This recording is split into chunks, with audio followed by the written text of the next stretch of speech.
2005 সালে সায়নের ঠাকুমা মারা যায়।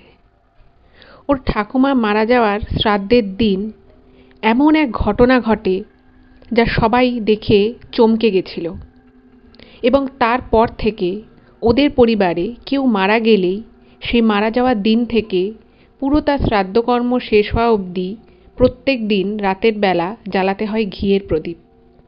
আর সেই সত্যি ঘটনাটাই আজ আমি এই এপিসোডে আপনাদের সামনে বলতে চলেছি। নমস্কার শ্রোতা বন্ধুরা, ভূত ভগবান চ্যানেলে আপনাদের সকলকে অনেক স্বাগত। আশা করি সবাই খুব ভালো আছেন, সুস্থ আছেন, আনন্দে আছেন। আমাদের চ্যানেলের এই ঘটনাগুলো যদি আপনাদের ভালো লেগে থাকে তাহলে অবশ্যই চ্যানেলটিকে সাবস্ক্রাইব করবেন, ভিডিওগুলোকে লাইক করবেন। পুরো ঘটনাটা শোনার পরে আপনাদের ঠিক কেমন লাগলো সেই মূল্যবান মতামত জানাতে কিন্তু একদম ভুলবেন না।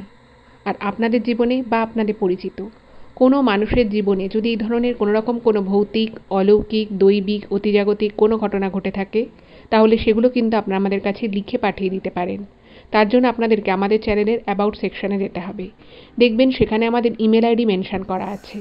সেই ইমেল আইডিতে ইমেল করে আপনারা আপনাদের সেই ঘটনা আমাদের কাছে অনায়াসে পৌঁছে দিতে পারেন। আর একটা রিকোয়েস্ট করব, যদি পসিবল হয় কাইন্ডলি আপনারা আমাদের চ্যানেলের এই ভিডিওগুলোকে আপনাদের ফ্রেন্ড এবং ফ্যামিলির মধ্যে একটু শেয়ার করে দিন। আমরা এই চ্যানেলে আর 5টা সাধারণ মানুষের জীবনে ঘটে যাওয়া বিভিন্ন রকমের ভৌতিক, অলৌকিক, দৈবিক, অতিজাগতিক এই ঘটনাগুলোই বলে থাকি। তাই আমার মনে হয় এই ঘটনাগুলো যদি আরও 5টা সাধারণ মানুষ শুনতে পারেন, তারা সেগুলো শুনে অনেক বেশি জানতে পারবেন, বুঝতে পারবেন, শিখতে পারবেন। তার ফলে তারা অনেক বেশি সতর্ক হয়ে উঠবেন। আর একটা রিকোয়েস্ট করব, আপনারা প্লিজ ঘটনাটা শোনার পর যদি আপনাদের ভালো লাগে আপনাদের মূল্যবান মতামত জানাবেন আর একটা লাইক করে দেবেন অন্তত ঘটনাটায়। কারণ যারা ঘটনা পাঠান আপনারা যদি লাইক করেন তাদেরও একটু বেশি ভালো লাগে, আর আমাদের তো ভালো লাগেই। আর যদি পারেন তো আপনারা প্লিজ আপনাদের ফ্রেন্ড এবং ফ্যামিলির মধ্যে এই ঘটনাগুলো শেয়ার করে দিন। আপনারা ফেসবুক, হোয়াটসঅ্যাপ যে কোনো মাধ্যমেই ঘটনাগুলো কিন্তু শেয়ার করতে পারেন, কোনো অসুবিধে নেই। তো চলুন বন্ধুরা, আমি আজকের ঘটনা আপনাদের সামনে উপস্থাপনা করা শুরু করছি। এখন আমি যে ঘটনাটা আপনাদের সামনে বলতে চলেছি সেই ঘটনাটা আমাকে সোদপুর থেকে সায়ন লিখে পাঠিয়েছে। সায়নের ঘটনাটা বলার আগে আমি ঘটনাটা সম্পর্কিতই কয়েকটা কথা আপনাদেরকে বলে নিই, তাহলে আপনাদেরও ঘটনাটা বুঝতে সুবিধা হবে এবং আমারও বোঝাতে সুবিধা হবে। সায়নদের বাড়িতে সায়নদের আর কি সায়নের মা, বাবা, ওর জ্যাঠা জেঠিমা আর ওদের জ্যাঠা জেঠির এক ছেলে এক মেয়ে, আর বাড়িতে থাকতো ওদের ঠাকুমা। ওর এক পিসিও রয়েছে, সেই পিসির বিয়ে হয়ে গেছে, সেই পিসিও কিন্তু সোদপুরেই থাকে। এবারে আর 5টা সাধারণ পরিবারের মতোই কিন্তু সায়নদের পরিবারটা ছিল। পিসির বিয়ে হয়ে গেছে, সায়নের বাবা হচ্ছে ছোট ভাই, আর সায়নের যে জ্যাঠা রয়েছেন তিনি হচ্ছেন বড় ভাই। তো সকলে মিলে একসাথেই, 2 ভাই, তাদের মা, সবাই মিলে একসাথে একটি বাড়িতে থাকতো। এবার বাড়িতে যখন ওরা একসাথে থাকতো তো তখন ছোটবেলা থেকে ওই বাড়িতেই ওর জন্ম, বেড়ে ওঠা। তো একটা জিনিস সায়ন বুঝতে পারতো যে কোনো কারণ নিয়ে, কিছু কিছু বিষয় নিয়ে সায়নের ঠাকুমার সাথে সায়নের যে জ্যাঠা জেঠিমা তাদের কিন্তু মাঝে মধ্যে খুব মনোমালিন্য হতো। বিভিন্ন সময় সায়নের এটা মনে আছে যে বিভিন্ন কারণে ছোটোখাটো বিষয় নিয়ে একটু হয়তো কথা কাটাকাটি হতো, এই বিষয়গুলো হতো। আর সায়নের যে ঠাকুমা তিনি তার সমস্ত মনের কথা, কোনো কিছু যদি ওনার খেতে ভালো লাগতো বা কোনো কিছু ওনার ইচ্ছে হতো, তিনি কিন্তু সমস্ত কথাই সায়নের মাকে বলতেন, এবং সায়নের মাও যথাসাধ্য চেষ্টা করত তার কথা রাখার। তো এরকমভাবেই বিষয়টা চলতে থাকে। আচ্ছা, সায়নের যে দাদু ছিলেন সেই দাদু কিন্তু বহু বছর আগেই মারা গেছিলেন। তো তারপর থেকেই সায়নের ঠাকুমা একা হাতেই কিন্তু সংসারটাকে সামাল দিচ্ছিলেন। তো যাই হোক, কিছু কিছু কারণবশত সায়নের জ্যাঠা জেঠিমার সাথে ওর ঠাকুমার মনোমালিন্য হলেও সবাই কিন্তু ওই একটা বাড়িতেই থাকতো, একসাথেই খাওয়া দাওয়া হতো, সব কিছুই কিন্তু একসাথে ছিল। আচ্ছা, এবার বলি সায়নের পিসির কথা। সায়নের পিসি সোদপুরেই বিয়ে হয়েছে, এবং পিসির সাথেও সায়নের যে ঠাকুমা তার কিন্তু একটা খুব ভালো সম্পর্ক ছিল। তো পিসি মাঝে মধ্যে আসতো, তার মায়ের সাথে কথা বলতো, দাদাদের সাথে কথা বলতো, তারপর আবার সে চলে যেত। সায়নের ঠাকুমা যেটা করেছিলেন সেটা হলো উনি ওনার যত গয়না ছিল বা পুরো বাড়ি বা সম্পত্তির যে অংশ সেগুলো কিন্তু উনি 3 ছেলেমেয়ের মধ্যে ভাগাভাগি করে দেন। সেটা কিন্তু মারা যাওয়ার বেশ কিছু বছর আগেই উনি সেটা ক্লিয়ার করে দিয়েছিলেন। এবারে মানে বাড়ি ঘর বা বিষয় সম্পর্কে ব্যাপার নিয়ে সেটা নিয়ে কিন্তু কোনো ঝামেলা ছিল না। যেটা নিয়ে ওর জ্যাঠা জেঠির সাথে এই সায়নের ঠাকুমার একটা অশান্তি ছিল সেটা হচ্ছে ওনার কিছু গয়না নিয়ে। যে গয়নাটা উনি রেখে দিয়েছে ওটা ওনার খুবই আর কি প্রিয় গয়না ছিল। মানে ওনার যত গয়না ছিল সেগুলো উনি ভাগাভাগি করে দিয়েছিলেন, বাট তার সেই ভাগাভাগি করার পরেও ওর ঠাকুমার কাছে নাকি বেশ কিছু গয়না ছিল, সেই গয়নাগুলো ওনার অত্যন্ত প্রিয় ছিল। সেই গয়নাগুলো ওনার খুবই কাছের ছিল, তার মধ্যে ওনার বিয়ের গয়না ছিল, ওনার হাজব্যান্ডের দেয়া মানে এই সায়নের ঠাকুমার হাজব্যান্ডের দেয়া কিছু গয়না ছিল। তো সেগুলো কিন্তু উনি নিজের কাছে রেখে দিয়েছিলেন, এবং সেইটা রেখে দিয়েছিলেন ওনার কাছে নাকি একটা ছোট কাঠের বাক্স ছিল। সেই বাক্সর মধ্যে নাকি একটা ভেলভেটের লাল কাপড় ছিল। সেই কাপড়ের ওই ছোট বাক্সর মধ্যে ওই কয়েকটা ৬-৭টা গয়না উনি রেখে দিয়েছিলেন। তো সেই গয়নাগুলো যাতে উনি মানে দিয়ে দেন, ভাগাভাগি করে দেন, সেটা নিয়ে কিন্তু সায়নের জ্যাঠা জেঠিমা মাঝে মধ্যেই ওর ঠাকুমাকে কথা শোনাতো। কিন্তু ঠাকুমার ওটা ভীষণই প্রিয়। তিনি প্রাণ থাকতে উনি বলেছিলেন যে আমার প্রাণ থাকতে আমি এই গয়না কাউকে দেব না। এবং পরবর্তী সময় উনি নাকি বলেছিলেন যে আমার মৃত্যুর পরে বা আমার যখন সেই সময় চলে আসবে আমি এই গয়নাগুলো যাকে ইচ্ছে তাকে আমি দেব, সেটা আমি কিন্তু ৩ ভাগ সমান করব, এরকম কিন্তু কোনো ব্যাপার নেই। তো এই বিষয়টা নিয়ে সায়নের বাবা অর্থাৎ ওনার ছোট ছেলে এবং মেয়ের কোনো আপত্তি না থাকলেও সায়নের যে জ্যাঠা জেঠিমা ছিলেন তাদের কিন্তু ভীষণ আপত্তি ছিল। তারা কিন্তু মাঝে মধ্যে ওর ঠাকুমাকে এই বিষয়টা নিয়ে কথা শোনাতেন।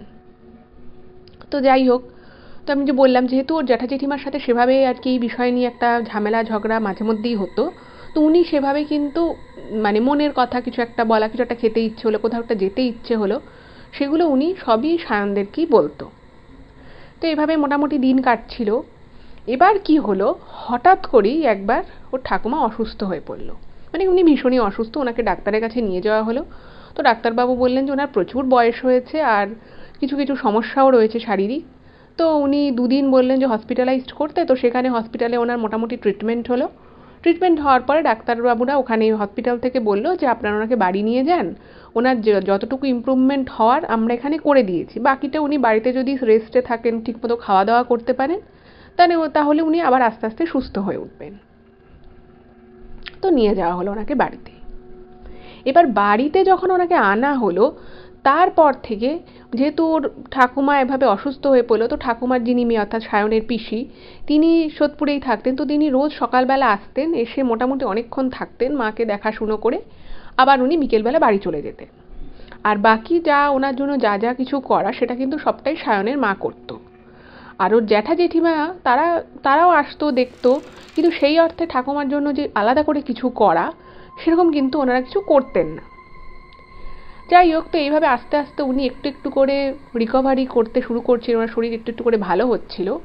তো এমন সময় একদিন আবার ওই জ্যাঠা জেঠি ওই যে গয়নাগুলো ছিল, সেই গয়নাগুলো নাকি খুব সুন্দর। মানে এই গয়নাটা মানে যেটা ইমেলে সায়ন লিখেছে যে ওরাও বেশিবার কিন্তু দেখেন, ওই ২-৩বারই ঠাকুমার একবার দেখিয়েছিল আর একবার ওর মা দেখেছিল, এরকম। মানে উনি খুব একটা বেরও করতেন না, ওনার ঘরের যে একটা আলমারি ছিল সেই আলমারিতে রাখা থাকতো।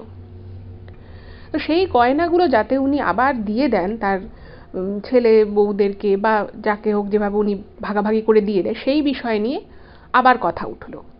এবং সেটা নিয়ে একদিন এমন অশান্তি হলো যে সেই অশান্তি মানে সায়নের বাবা বারণ করছে যে এইসব নিয়ে কথা বলার দরকার নেই, সায়নের পিসি বারণ করছে, কিন্তু তারা কোনো কথা শুনবে না। মানে সেই দিন তারা চাইছে যে ওই গয়নাগুলো তাদের মা যেন দিয়ে দেয়। এবং বলা যেতে পারে বেশিরভাগ ওই যে গয়নাটুকু ছিল, যেহেতু ওনার ২ ছেলে মেয়ে রয়েছে, তাই সায়নের জ্যাঠা জেঠি ওই গয়নার প্রায় সিংহভাগই দাবি করে বসে যে আমাকেই বেশিটা দিতে হবে। এইটা নিয়ে প্রচুর অশান্তি হয়।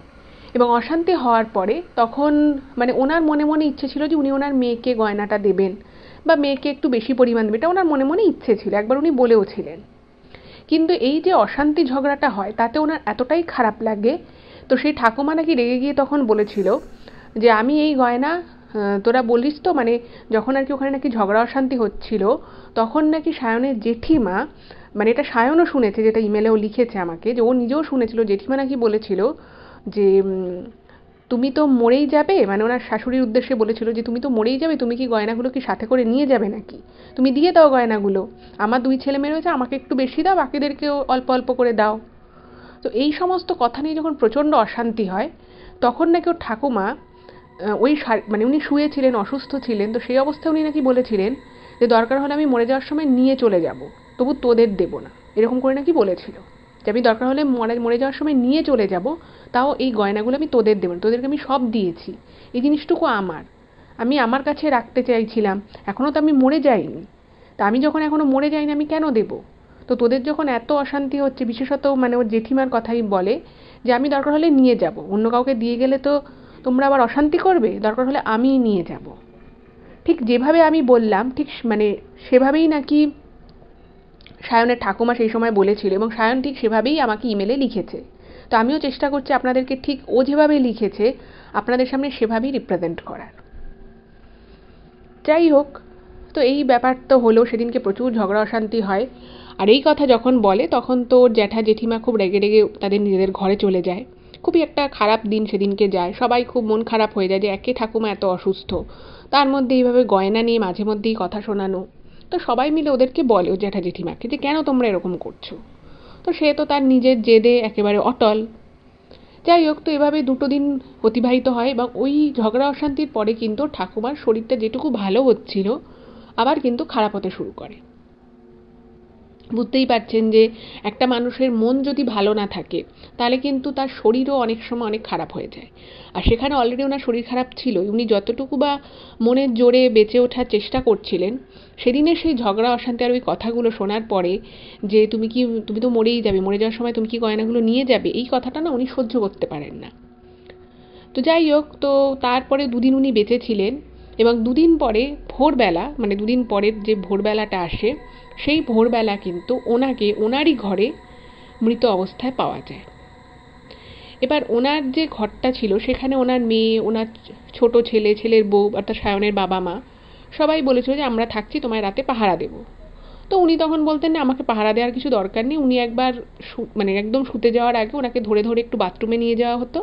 তো উনি বলতেন যে আমার রাতে আর বাথরুমে যাওয়ার দরকার পড়বে না, তোমরা আবার সকালে এসো, শুধুমাত্র তোমরা কেন এই ঘরে কষ্ট করে শোবে। ফলে ঠিক রাতের বেলা ওনার কোনো কষ্ট হয়েছিল কিনা বা উনি কাউকে ডেকেছিলেন কিনা সে বিষয়ে কিন্তু কারোর কোনো নলেজ নেই, মানে কেউ বুঝতেই পারেনি যে উনি মারা গেছেন। সকালবেলা যখন দেখে মানে ডাকাডাকি করা হয়, ওনার সাড়া নাড়া পাওয়া যায় না, তারপর ডাক্তার ডাকা হয়, সেও ডাক্তার এসে বলে যে উনি ভোর রাতের দিকে মারা গেছেন। তো বুঝতেই পারছেন বাড়িতে একজন মারা গেল, তো শোকের পরিবেশ সৃষ্টি হয়ে গেল। সায়নের বাবা মা সবাই খুব দুঃখ পায়, খুব স্বাভাবিকভাবেই দুঃখ পাওয়ারই কথা। এবারে যেদিন আর কি এমনিতে, এবার এখানে একটা কথা বলে রাখি যেটা সায়ন লিখেছে, যে ওর ঠাকুমার যে আলমারিটা ছিল সেটা কিন্তু মানে পুরনো আমলের একটা আলমারি, সেই আলমারিটা ওর দাদু কিনেছিল। তো সেই আলমারিটা উনি লক করে রাখতেন। আর এই পুরো শয্যাশায়ী হয়ে অসুস্থ হওয়ার আগে অবধি কিন্তু উনি নিজের কাজটুকু নিজে করতেন, পুজো উনি একবেলার পুজো উনি দিতেন, ইভেন টুকটাক রান্নাঘরে গিয়েও উনি টুকটাক হেল্প করতেন, এগুলো কিন্তু উনি করতেন, মানে মোটামুটি অ্যাক্টিভ ছিলেন। তো উনি কী করতেন, ওনার যে আলমারিটা ছিল সেই আলমারিটা অলওয়েজ উনি নিজে চাবি দিয়ে ওনারই ঘরের কোথাও, কখনো বালিশের নিচে, কখনো তোশকের নিচে, এগুলো উনি রাখতেন। এবারে যেদিন উনি মারা যান সেদিনও কিন্তু ওনার মানে আলমারিটা বন্ধ ছিল এবং চাবিটা যেটা ছিল সেটা ওনার তোশকের নিচে ছিল। এবার যখন মানে উনি মারা যাওয়ার পরে যখন ঘরটর পরিষ্কার করা হয়, মানে যেদিন উনি মারা গেলেন তারপর ওনার মৃতদেহ নেওয়া হয়, বিছানা চাদর টাদর যখন তোলা হয়, তো তখন সেখানে কিন্তু চাবিটা পাওয়া যায়, যে আলমারির চাবিটা রয়েছে। এবার ওই আলমারির চাবিটা যখনই পাওয়া যায় ঠিক সেই মুহূর্তে কিন্তু মানে ওর যে ছায়ানের যে জ্যাঠা জেঠিমা ছিল তারা মানে বেশ আর কি তাদের চোখে পড়ে যে আলমারির চাবিটা রয়েছে এবং আলমারির মধ্যেই রয়েছে ওই গয়নার বাক্স, আরও টুকটাক কিছু ওনার টাকা পয়সা, এরকম অনেক জিনিসপত্রই ওনার আলমারিতে থাকতো। দেখেছে, কিন্তু সেই মুহূর্তে যেহেতু মারা গেছে তো কারো তার সেরকম মেন্টালিটি হবে না যে আলমারি থেকে খুলে গয়না নিয়ে নেবে। তো ওই চাবিটাকে নাকি তখন ওদের যে ঠাকুর ঘর ছিল সেই ঠাকুর ঘরের যে সামনে, যেহেতু মারা গেছে বাড়িতে পুজো টুজো তো দেওয়া হবে না, তো ওইখানে সামনেটা রেখে দেওয়া হয়, কারণ বাড়িতে পরে লোকজন আসবে, কোথায় বা রাখবে ওই চাবিটা, তো ওরকমভাবে রেখে দেওয়া হয়। এবার তো মানে মারা গেছেন, ওনার সমস্ত সৎকারের কাজকর্ম কমপ্লিট হয়ে গেছে, ঠিক তারপর থেকে বিভিন্ন রকমের বিভিন্ন আত্মীয় স্বজন সবাই আসছে, শ্রাদ্ধানুষ্ঠান হবে, সেই নিয়ে সমস্ত বিষয়। এইবারে শুরু হলো মানে আসল বিষয়টা, মানে ঘটনাগুলো মানে ঠিক উনি যেদিন মারা গেলেন সেদিন মানে সকালবেলা তো উনি মারা গেলেন, তারপরে সমস্ত দাহ করে সমস্ত কাজকর্ম কমপ্লিট হতে হতে বিকেলবেলা হয়ে যায়। সেদিন রাত থেকে কিন্তু ঘটনার সূত্রপাত। কি হচ্ছে, মানে সন্ধেবেলা থেকেই ওনার যে ঘরটা ছিল সেই ঘরের মধ্যে তো মানে যাচ্ছে একটা নর্মাল আলো জ্বলছে, বাকি বাড়িতে লোকজন যাতায়াত করছে আসছে, পাড়ার লোকজন আত্মীয় স্বজন, মোটামুটি রাত 8টা 9টা অবধি লোকজন ছিল। ঠিক তার পর থেকে মানে রাত ওই 10:30 11টার পর থেকে পুরো বাড়িটার মধ্যে মানে একেই তো সকলের মনটা ভীষণ খারাপ, তার মধ্যে কেন কেন জানি না মনে হচ্ছে যে মানে দেখবেন একটা মানুষ যখন একটা ঘরে থাকে, তার নিজের ঘরে থাকে দিনের পর দিন বছরের পর বছর, তার একটা এক্সিস্টেন্স কিন্তু সেই ঘরটার মধ্যে থাকে। মানে আমরা হয়তো নিজেদের বাড়িতে যাই বা সেই বাড়িতে হয়তো জানি যে সেই ঘরটায় সেই মানুষটা থাকে, কিন্তু যদি হঠাৎ করে সেই মানুষটা সেখানে নাও থাকে আমরা কিন্তু অনেক সময় তাকে ফিল করতে পারি, যে মনে হচ্ছে যেন এখনও সে সেই ঘরের মধ্যে রয়েছে, খাটের মধ্যে বসে রয়েছে, তার ঘরে একটা টিভি ছিল, মনে হচ্ছে টিভিটাকে উনি দেখছেন। এরকম নানান কিন্তু আমাদের মনে চিন্তাভাবনা আসে। এটা কিন্তু খুব যে অস্বাভাবিক বা এটার মধ্যে যে কোনো ভৌতিক ব্যাপার আছে সেটা কিন্তু নয়, ওদেরও সেরকম সেরকম ফিল হতে থাকে সবারই। সবাই কম বেশি বুঝতে পারে যে মনে হচ্ছে উনি ঘরের মধ্যে বসে আছেন। তো ওই সময় সদ্য এরকম একটা শোক, সদ্য উনি মারা গেছেন, তো এই বিষয়টাকে সবাই সেরকমই একটা হ্যালুসিনেশন ভাবতে থাকে, যেটা খুবই স্বাভাবিক। যাই হোক, এইভাবে তো প্রথম রাতটা গেল, উনি মারা যাওয়ার পরে প্রথম রাত। দ্বিতীয় দিনও ওনাদের সবসময় মনে হচ্ছে যে ঘরের মধ্যখানটা কেউ একটা আছে। এবারে অসহ্য চলছে, পুজো টুজো দেওয়া হচ্ছে না, পুরো ঘরটা মনে হচ্ছে যেন একটা কীরকম মানে শোকস্তব্ধ তো বটেই, কিন্তু তার মধ্যেও যেন মনে হচ্ছে যে কেউ একটা শাট করে সরে গেল। মনে হচ্ছে ওনার ঘরের মধ্যে উনি মানে সায়ন নাকি পাস করছে, যেটাও ইমেলে লিখেছে যে সায়ন নাকি ওর ঠাকুমার ঘরের পাশ দিয়ে যাচ্ছিল, ঠিক সেই মুহূর্তে ওর এক ঝলক মানে একটা মুহূর্তের জন্য মনে হয় যে ওর ঠাকুমা সেই খাটের উপরে বসে রয়েছেন এবং ওনার ঘরে একটা টিভি ছিল, সেই টিভিটা চলছে। এবং এটা বোঝার পর ওর মনটা পুরো ধরাস করে ওঠে বুকের ভিতরে। তো আবার ও একটু মানে মনের সাহস নিয়ে একটু পিছিয়ে গিয়ে যখন দেখছে, তখন দেখছে না ঘরে কোথাও কোনো টিভি চলছে না, খাটের উপরে তা পুরো ফাঁকা। তো ভাবলো যে এটা হ্যালুসিনেশন হচ্ছে, যেহেতু মানে ছোটো থেকে বড় হতেই ঠাকুমাকে দেখেছে, ঠাকুমার সাথে প্রচুর স্মৃতি, প্রচুর কথা, প্রচুর গল্প, সেই মানুষটা যখন আজকে নেই এরকম ঘটনা ঘটতেই পারে। তো গেল এরকম আর কি মনে হলো। তৃতীয় দিন থেকে কিন্তু যে ঘটনাগুলো ঘটা শুরু হলো সেটা কিন্তু সবাই ফিল করতে পারলো। কীরকম ঘটনা এবার সেটা একটু বলি।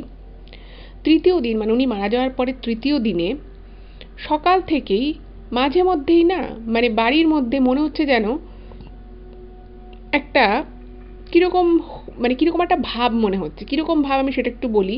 সেটা হচ্ছে যে কখন ওদের মনে হচ্ছে যে ওর ঠাকুমার ঘরের পাশ দিয়ে যেতে গেলে মনে হচ্ছে খুব ঠান্ডা লাগছে।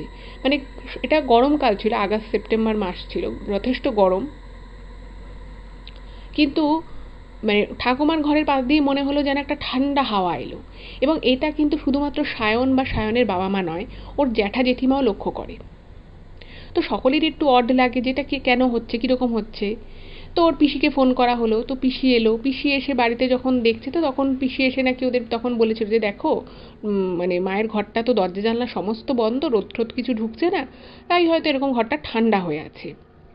কিন্তু মানে সায়নের বাবা মা বলুন বা জ্যাঠা জেঠিমা বা বাড়ির সকলেই প্রত্যেকেই এটা জানে যে ঘরের দরজা জানলা ওরকম গরমকালে বন্ধ রাখলেও ওরকম মানে এসি চললে যেরকম একটা ঠান্ডা হাওয়া আসে, যেখানে ঠাকুমার ঘরে কোনো এসি ছিল না, সেরকম ঠান্ডা হওয়ার কিন্তু কথা নয়। তো এই ব্যাপারটা সায়নের মনে বেশ একটা প্রভাব ফেলে। তো ভাবছে কী হলো এটা, তাহলে মানে এরকম কি ঘটনা ঘটতে পারে, এটা কি স্বাভাবিক? আর তখনও অবধি কিন্তু সায়ন বা ওদের পরিবারের কেউই এই ধরনের মানে ভৌতিক বিষয় বা এরকম অলৌকিক কোনো ঘটনা যে ঘটতে পারে বা এরকম ঘটা যে সম্ভব, সে বিষয়ে কিন্তু ওদের কোনো ধারণা ছিল না। এবার এই যে যখন চতুর্থ পঞ্চম দিন যখন হলো, সেই সময় কিন্তু মোটামুটি শ্রাদ্ধের কীভাবে কী শ্রাদ্ধানুষ্ঠান হবে, তার জন্য কতজন লোক নিমন্ত্রণ করা হবে, কীভাবে হবে, ক্যাটারিং বলতে হবে, এই নিয়ে একটা হিসেব দুই ভাইয়ের মধ্যে মানে সায়নের বাবা এবং জ্যাঠার মধ্যে হচ্ছে। সেই কথোপকথন হয়ে যায়, কিন্তু সেই কথোপকথনের পরে ওর যে জেঠিমা ছিল, সেই জেঠিমা কিন্তু ওই মারা যাওয়ার ওই 5 দিনের মাথাতে আবার কিন্তু সেই গয়নার প্রসঙ্গটা টেনে আনেন। উনি বলেন যে শ্রাদ্ধানুষ্ঠান সমস্ত মিটে গেলে ওনারা ওই চাবি দিয়ে চাবি খুলে ওই গয়নার বাক্সটা বের করবেন এবং উনি বলেন যে সমস্ত যারা নাতি নাতনি রয়েছে তাদের মধ্যে ওই গয়নাটা ভাগ হবে। উনি নিজে থেকেই কথাটা বলেন। তো এই কথাটা যখন তার মেয়ে শোনে, মানে সায়নের পিসি শোনে, তো পিসির একটু রাগ হয়, কারণ মানে গয়নার বেশিরভাগটাই মানে যেহেতু ওখানে অনেকগুলোই বেশ 7-8টা গয়না ছিল, তো অনেক দিন আগে নাকি ওর ঠাকুমা বলেছিল, সায়নের ঠাকুমা, যে উনি গয়নাটা ওনার মেয়েকেই দেবেন এবং তার মধ্যে থেকে যে কোনো একটা গয়না উনি ওনার 2 বৌমাকে দিয়ে যাবেন। মানে এটা ওনার ইচ্ছে ছিল যে উনি ওনার মেয়েকে গয়নাগুলো দেবেন। এবং এটাও নাকি সায়নের ঠাকুমা একবার বলেছিল, ওর পিসিকে বলেছিল, যে আমি যে গয়নাগুলো তোকে দেবো 2 বৌমাকে আমি কিছু দেবো না সেটা নয়, কারণ ওগুলো আমার খুব প্রিয় গয়না, আমার নিজের একান্ত জিনিস। তো তোকে যেগুলো দেবো তুই কিন্তু সেগুলো কোনোদিনও ভাঙবি না, মানে তুই পর, তুই ব্যবহার কর, কিন্তু ওগুলোকে ভেঙে বা ওগুলোকে বেচে অন্য কোনো নতুন গয়না করিস না। এই কথাও নাকি বলেছিল। তো সেই পিসি যখন এই কথাটা শোনে যে তারই বড় বৌদি সেই গয়নাগুলো নিয়ে নেওয়ার কথা বলছে, এবং যেহেতু ওই বড় বৌদির 2টো ছেলে মেয়ে ছিল আর বাকি সায়নও একমাত্র সন্তান আর ওর পিসিরও একটা মেয়ে, তো সে স্বাভাবিকভাবেই সে প্রতিবাদ করে। সে বলে যে না, মা তো গয়নাটা আমাকে নিতে বলেছিল, তোমরা সকলেও শুনেছো মা একবার এরকম কথা বলেছিল, আর তোমাদেরকে বলেছিল যে একটা গয়না দেবে, তো তোমরা ওটা খুলে তোমাদের যা একটা গয়না নেওয়ার তোমাদের যেটা পছন্দ তোমরা নাও, বাকিটা কিন্তু আমার, কারণ মা এটা আমাকে নিতে বলেছিল। যাই হোক, তো যে মানুষ মারা যায় তো তার সেই মানুষটারই কিছু কিছু ক্ষেত্রে কোনো গুরুত্ব থাকে না, তো তার কথার আবার গুরুত্ব। আর এই গয়নাপত্র নিয়ে আগেও আমি বললাম যে ওদের ফ্যামিলিতে কিন্তু অশান্তি হতো। যাই হোক, তো সে মানে ও সায়নের জেঠিমা তো পরিষ্কার বলে দেয় যে না, ওইভাবে হবে না, তুমি যেমন ওই বাড়ির মেয়ে আমরা ওই বাড়ির বউ, আমি আর আমার যেহেতু 2টো ছেলে মেয়ে আছে আমি বেশিটা নেব, তোমরা অল্প অল্প নেবে। এবং এই বলে সে মানে নিজের মতো করে একটা ডিসিশন শুনিয়ে দিয়ে চলে যায়। ইন দ্য মিন টাইম যে ঘটনাটা ঘটে সেটা হচ্ছে, আমি বললাম যেহেতু ঠাকুর ঘরে ওই আলমারির চাবিটা রাখা ছিল আর পুজো যেহেতু অসৌচ চলছে, কেউ দেবে না, ফলে কারোরই কিন্তু ওই দিকটা নিয়ে কোনো মাথা ব্যথাই ছিল না। বলে ঠিক আছে, যা বলছে বলুক, মায়ের কাজটা আগে ভালো করে মিটে যাক, তারপরে এটা নিয়ে না হয় কথা বলা যাবে। এইবারে সেই দিন রাত থেকে কিন্তু ওদের পুরো বাড়ির মধ্যে একটা অদ্ভুত রকমের বিষয় ঘটতে থাকে। সে কীরকম বিষয় আমি বলি, অনেক আত্মীয় স্বজন আসতো, ওদের আত্মীয় স্বজন, পাড়া প্রতিবেশী, চেনা জানা লোক, তারাই হয়তো আসতো ওদের বাড়িতে দেখা করতে। তো তারা হয়তো ফল, দুধ এই সমস্ত কিছু দিয়ে যেত, কারণ আপনারা সকলেই জানেন যে যারা এই ধরনের অশৌচ পালন করে তারা কিন্তু সেই সময় তাদের মানে অন্য রকমের খাবার দাবার খেতে হয়। তো সেরকম আর কি ওদেরকে খাবার দাবার হয়তো আতপ চাল, তারপরে ফল, দুধ এগুলো দিয়ে যেত। অদ্ভুতভাবে প্রথমে প্রথম প্রথম প্রথম 2-3 দিন কিন্তু এই সমস্যাটা হয়নি। লাস্ট মানে তারপর থেকে মানে চতুর্থ পঞ্চম দিন থেকে যারাই ওরকম দুধ ফল আনতো, খুব অদ্ভুতভাবে ফলগুলো পচে যেত। মানে তারা হয়তো টাটকা ফল এনেছে, সেটা সবাই দেখেছে, হয়তো দুপুরবেলা এসে টাটকা ফল এনেছে, বা রাতের বেলা হয়তো কেউ একটা খাবে বলে নিল, বা দুধটাকে জাল দিচ্ছে যে দুধটা বাচ্চাদের দেবে, হঠাৎ করেই দেখতো যে ফলগুলো পুরো পচে গেছে, একদম মানে বাজে রকমভাবে পচে গেছে। দুধটা যখন দেওয়ার জন্য গরম করতে কেউ নিয়ে যেত, দেখতো দুধটাও কেটে গেছে। এবার দেখুন, এই ধরনের ঘটনা ঘটতে পারে, ফলও পচে যেতে পারে, দুধও কেটে যেতে পারে, সেটা কিন্তু খুব অস্বাভাবিক বিষয় নয়। কিন্তু ধরুন যারা যারা আসছে তারা প্রত্যেকে আলাদা আলাদা লোকেশন থেকে আসছে, আলাদা আলাদা বাজার থেকে হয়তো তারা ফল কিনেছে, দুধ কিনেছে। প্রত্যেকের ক্ষেত্রেই কি সেই ফল, প্রত্যেকের ক্ষেত্রেই সেই দুধের প্যাকেটের দুধ কি ফেটে যাওয়া সম্ভব? এটাও কি স্বাভাবিক? আপনারাই বলুন, স্বাভাবিক নয় তো? তাহলে এইরকম ঘটনা কিন্তু ঘটতে থাকে। এটা একটা ব্যাপার গেল। এবং প্রত্যেক দিন রাতের বেলা ওই ঘর থেকে ঠুং ঠাং আওয়াজ আসতো। ঠাকুমা যে ঘরে আর কি শুতো সেই ঘরে আওয়াজটা আসতো। এবারে সেই ঘরের আওয়াজও জেঠিমাও পেয়েছে, জ্যাঠাও পেয়েছে, সায়নের বাবা মাও পেয়েছে। তো ওরা মানে যখন বিশেষত জ্যাঠা জেঠিমা এই আওয়াজগুলো যখন শুনতো না, খুব ভয় পেয়ে যেত। ভাবতো যে কী হলো এরকম আওয়াজ হচ্ছে কেন? তো ওরা তো ভাবে যে শ্রাদ্ধ এখনও কমপ্লিট হয়নি, এরকম আওয়াজ আসছে। তো ওরা কী করলো, ওই ঘরটাকে মানে তালা দিল না, বাট কিন্তু ঘরটাকে দরজাটা দিয়ে রাখতো। মানে এমনি সারাদিনে খোলা রাখলেও সন্ধ্যের পর থেকে ওই ঘরের দরজাটা ওরা একদম ছিটকিনি দিয়ে রাখতো। এত আর কি ওদের ভয় লেগেছিল। কিন্তু অদ্ভুত বিষয় হচ্ছে যে যতই ওরা দরজা বন্ধ করে রাখুক না কেন, সন্ধ্যের পর থেকে ওই ঘর থেকে কন্টিনিউয়াস কিন্তু আওয়াজ আসতো। এবং একবার নাকি সায়ন দরজা খুলেও দেখে, মানে ওরও খুব ভয় লাগতো, তখন ওর বয়স এমন কিছু বেশি নয়। তো সায়নের একবার একটু মানে ভয় লাগতো, তো খুলে দেখতো দরজাটা। তো দরজাটা যখন ও খুলতো, খুলে দেখতো কিন্তু ঘরের মধ্যে কোথাও কিছু নেই।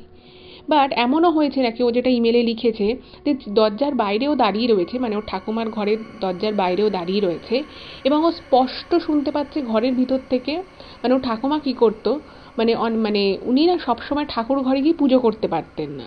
তো ওনার ঘরে একটা টেবিল ছিল, তো সেই টেবিলের মধ্যে ঠাকুরের বিভিন্ন রকমের বই রাখা থাকতো। তো কখনো কখনো ঠাকুমা কী করতেন, ওর ঠাকুমা মানে কখনো কখনো নিজের ঘরের বসে ওই বইগুলো পড়তেন। এবং ওনার ঘরের পাশ দিয়ে যখন কেউ যাতায়াত করতো, অবভিয়াসলি কেউ যদি ঘরে এরকম কোনো বই পড়ে, তো সেটা শোনা যাবে। তো সায়ন কিন্তু সেটা শুনতে পেত, এটা কিন্তু খুব মানে একটা কমন ব্যাপার ছিল। এবার সায়ন যখন ওইখান দিয়ে যাতায়াত করছে, বা অন্য কেউ ধরো যাতায়াত করছে, তারা কিন্তু ওই ঠাকুমার গলার আওয়াজটা শুনতে পেত। এবং আরও অদ্ভুত বিষয় হচ্ছে যে হয়তো একটু আগে সন্ধেবেলা হয়তো এরকম সায়ন শুনতে পেয়েছে, বা ওর বাবা মা বা জ্যাঠা জেঠি শুনতে পেয়েছে। এবার হঠাৎ করে বাড়িতে হয়তো বাইরে থেকে কোনো লোক এলো দেখা করতে। কিন্তু মানে মজার বিষয় হচ্ছে যে সেই বাইরের লোকটা যখন আসতো এবং তাদেরকে যখন বলতো যে জানেন তো এরকম মায়ের ঘর থেকে আওয়াজ আসে, মায়ের ঘর ঘর থেকে এরকম মায়ের পড়াশুনো করার আওয়াজ আসে, টিভি চলার আওয়াজ আসে, তো তখন সেই লোকটা হয়তো বলতো তাই এরকম ব্যাপার, কই চলুন দেখি তো। এবার হয়তো দরজাটা বন্ধই রয়েছে, ঠিক তার 5 মিনিট আগে হয়তো কেউ বাড়িরই কেউ ওখান দিয়ে পাস করছিল বা যাচ্ছিল, সে হয়তো আওয়াজটা শুনেওছে। কিন্তু মজার বিষয় যে যেই বাইরের লোককে নিয়ে আসা হতো বা সে হয়তো ওখানটা গিয়ে দাঁড়াতো, সে কিন্তু কোনো আওয়াজ, কোনো শব্দ কিচ্ছু পেত না। দরজা খুলে দেখা হতো কোথাও কিছু নেই। পার্টিকুলারলি বাড়ির যারা লোক, মানে এই 2 ছেলে আর 1 মেয়ে, তারাই কিন্তু এই ব্যাপারটা শুনতে পেত, বুঝতে পারতো। আর নাতি নাতনিরা। এই বিষয়গুলো কিন্তু আস্তে আস্তে আস্তে আস্তে হতে থাকলো। যাই হোক, তো এভাবে একটা একটা করে দিন এগোচ্ছে। তো আর একদিন যেটা হয় সেটা হচ্ছে ওর ঠাকুমা মারা যাওয়ার মানে ওদের 11 দিনে বা 12 দিনে কাজ শুরু হয়, মানে তার আগে পুরো অশৌচ চলে। তো এরকমই অষ্টম নবম দিনে একটা ভয়ঙ্কর ঘটনা ঘটে। সেই ঘটনাটা কি একটুখানি বলি। সেই ঘটনাটা হচ্ছে যে ঠাকুর ঘরে তো মানে জাস্ট ওই সন্ধ্যের পরে লাইটটা জ্বালানো হতো, আবার ওই রাত 9টা-10টার সময় শোয়ার আগে লাইটটা বন্ধ করে দেওয়া হতো, যেহেতু অশৌচ, কেউ ঠাকুর ছোবে না বা ঠাকুর ঘরে পুজো টুজো কিছু হবে না। তো ওই ঠাকুর ঘরের দিকটা ছিল ওদের একদম বাড়ির কর্নারের দিকে। ওদের একতলা বাড়ি ছিল, দোতলায় 2টো রুম ছিল। তোর পিসি যখন আসতো ওইখানটায় থাকতো, বাকি সবাই কিন্তু একতলাতেই থাকে। আর ঠাকুর ঘরটা ছিল একদম সাইডের দিকে, মানে ঠাকুমার ঘরের ঠিক পাশে কোণা করেছিল ওদের ঘরটা। তো একদিন হঠাৎ করে ওর যে জেঠিমা, সায়নের যে জেঠিমা, তার হঠাৎ করে খুব চিৎকারের আওয়াজ পাওয়া যায়, খুব জোরে আর কি চেঁচাচ্ছে, এরকম একটা ব্যাপার হয়। তো বাড়ির সবাই ছুটে গেছে, তখন হচ্ছে সন্ধ্যে 7টা 7:30 বাজে। বাকি বাড়ির ছেলেরা মানে সায়নের বাবা আর সায়নের জ্যাঠা গেছে ওই শ্রাদ্ধের কাজকর্মের জিনিসপত্র আনতে।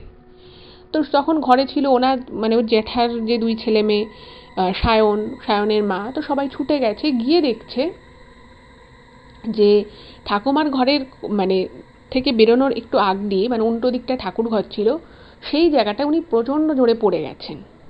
মানে এত জোরে উনি পড়ে গেছেন যে উনি আর উঠতে পারছেন না, ওরকম করে চিৎকার করছেন, ব্যথা করছে, যন্ত্রণা করছে। তো কোনো রকমে ওর সায়নের মা আরও বাকি ওনার নিজের ছেলে মেয়ে সবাই মিলে ওনাকে কোনো রকমে তুললো। তো যেভাবে উনি চিৎকার চেঁচামেচি করছে তাতে তো সবাই ভেবেছে মনে হয় কিছু ভেঙে ঠেঙে গেছে, খুব জোরে উনি ইনজিওর হয়েছেন। বাট ওই বরফ টরফ দেওয়ার পরে উনি মোটামুটি একটু ঠিক হন। তো ওনাকে বলছে যে তুমি হঠাৎ করে পড়ে গেলে কী করে, ওখানে তো জলও পড়েছিল না, কিছুই না, হঠাৎ করে তুমি পড়ে গেলে কেন? তো তখন নাকি ওর জেঠিমা বলেছিল যে আমি হঠাৎ করেই আমার মনে হলো কেউ একজন আমার পিছনে এসে দাঁড়িয়েছে, মানে হঠাৎ করে নাকি ওনার মনে হয় যে পিছনে কেউ একজন এসে দাঁড়িয়েছে, এবং আমি যেই মানে ঘুরে দেখতে যাই, আমার যেই মানে মনে হয় যে আমার পিছনে কেউ দাঁড়িয়ে আছে, যখন আমি সেন্স করতে পারি এবং তখন আমি যথারীতি ঘুরে দাঁড়াতে যাই, এবং যেই মুহূর্তে আমি ঘুরে দাঁড়াতে যাই আমার মনে হলো কেউ একজন আমাকে ঠেলে চলে গেল। মানে একটা মানুষ যদি একটা মানুষকে খুব জোরে ঠেলে চলে যায়, তখন মানে উনি আর নিজের ব্যালেন্সটা ঠিক রাখতে পারেননি এবং সেই জন্য উনি পড়ে গেছে। যাই হোক, তো পড়ে যাওয়ার পরে তো মানে যখন উনি পড়ে গেছিলেন, পড়ে যাওয়ার পরে না মানে ওই জায়গাটা উনি ভালো করে দেখছেন, মানে যেখানটা আর কি পড়ে গেছিলো, ও জেঠিমাকে যখন তোলা হয় সায়নের জেঠিমাকে, উনি একটু ভালো করে জায়গাটাকে দেখছিলেন। ওনারও আর কি মানে অনেকক্ষণ ধরে আর কি উনি দেখেই যাচ্ছেন আশপাশটা, কারণ ওনার ওটা মনে হয়েছিল যে পিছনে কেউ দাঁড়িয়ে আছে, কেউ ওনাকে ঠেলে চলে গেল। বাট কাউকে উনি দেখতে পাননি, কাউকে দেখতে পাওয়ার কথাও নয়, কারণ তখন বাড়িতে আর কেউ ছিল না, কজনই ছিল। আর যদি কেউ পিছনে থাকতো তাহলে তাকে দেখা যাওয়ার কথা, সে ওইটুকু সময়ের মধ্যে ওই জায়গা থেকে পুরো অদৃশ্য হয়ে যাবে, এরকম ব্যাপার তো হওয়া সম্ভব নয়। যাই হোক, তো এই ঘটনাটা ঘটে, তো সবাই এটাই কিন্তু খুব মানে অবাক হয়ে যায় এবং সবার একটু ভয়ও লাগে। সায়নের মাও ভাবছে যে কি হলো ব্যাপারটা, তাহলে কি মানে যে উনি মারা গেলেন কোনো কি দোষ পেলেন বা কিছু কি ঘটনা ঘটলো। ওর পিসিকে বলা হলো, ওর পিসিও এলো, পিসিও এসে বলছে যে পিছনের দরজা বন্ধ রাখো, কারণ হঠাৎ করে কেউ চলে আসতে পারে। কিন্তু সেটারও কোনো পসিবিলিটি নেই, কারণ যদি কেউ আসতো তাকে দেখা যেত, অ্যাটলিস্ট কোনো মানুষকে পালিয়ে যেতে দেখা বা কিছু তো একটা হতোই, বা সেসব কিন্তু কিচ্ছু হয়নি। এবং সেই দিন থেকে সায়নের মা সায়ন সায়নের মা আর সায়ন এই দুজন কিন্তু একটা জিনিস ফিল করতে পারে, যে সত্যিকারেরই মানে বুঝতে পারে যে বাড়ির মধ্যে এই বাড়ির কজন ছাড়াও কোনো একজন মানে আর কোনো একজন মানুষ, সে মানুষ হোক বা বিদেশি হোক যাই হোক, তার একটা উপস্থিতি আছে। কারণ রান্নাঘরে নাকি একবার উনি দেখেন যে এই মানে মারা যাওয়ার সময় তখনও কাজ হয়নি, তো একদিন নাকি উনি গ্যাসের মধ্যে দুধটা বসিয়েছিলেন, কারণ বাচ্চাদের আর কি দেবেন, কারণ বাচ্চারা তো ওরকমভাবে দিনের পর দিন তো মিষ্টান্ন খেতে পারবে না, তো সেজন্য আর কি দুধ বসিয়েছিলেন। তো দুধটা নাকি মানে উনি জাস্ট ফ্লেমটা হাই করা ছিল এবং উনি একটা কোনো কাজে অন্যদিকে গেছিলেন। তো অন্যদিকে যখন গেছেন, তো তারপরে তো উনি মাথা থেকে ওনার বেরিয়ে গেছে দুধের ব্যাপারটা। উনি তারপর যখন ওনার মনে এসছে, সায়নের মায়ের যখন মনে হয়েছে যে উনি গ্যাসের মধ্যে দুধটা চাপিয়ে এসছেন, তো উনি হনহন করে সেখান থেকে এসে উনি রান্নাঘরের দিকে ঢোকেন। তো উনি এক্সপেক্ট করেছিলেন যে বাসনটাও মনে হয় পুড়ে গেছে, মানে প্রায় গ্যাসটা জ্বালানোর ওরকম মানে হাই ফ্লেমে প্রায় 15-16 মিনিট হয়ে গেছে। আর যে পাত্রে উনি দুধটা বসিয়েছিলেন সেই পাত্রটা যে বিশাল বড় আর দুধটা খুব অল্প পরিমাণ ছিল সেরকম না, মানে পাত্র থেকে হয়তো 3-4 আঙুল নিচে দুধের স্তর ছিল।